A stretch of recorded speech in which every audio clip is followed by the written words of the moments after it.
তো হ্যালো বন্ধুরা, তোমরা সবাই কেমন আছো? তো আজকে দেখো যে চাপলা মাছ রান্না করছি। তো চাপলা মাছগুলো বেশ বড় বড় এনেছিল, তো এগুলোকে তেলের মধ্যে ভেজে নিচ্ছি।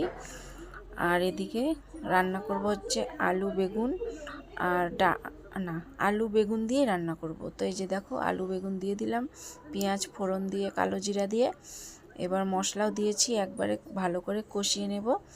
তো দেখো আমার কষানো হয়ে গেছে, আলুগুলোও সেদ্ধ হয়ে গেছে। এবার এখন একটু জল দিয়ে দেব। তো জল দেওয়ার পরে একটু ফুটলেই মাছগুলো দিয়ে দেব। তো চাপলা মাছের চচ্চড়ি খুব একটা ঝোল হবে না, খুব একটা শুকনাও হবে না।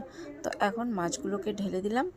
তো দেখো বড় বড় না মাছগুলো, তো খেতে কেমন হবে জানি না, তো রান্না করছি। তো পরে আবার নেক্সটের ভিডিওতে বলবো যে রান্না কেমন হয়েছিল।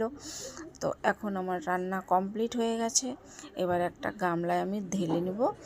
তো ঢালার পরে সবাইকে পরিবেশন করব। তো তোমাদের ভালো লাগলে অবশ্যই আমার পাশে থাকবে।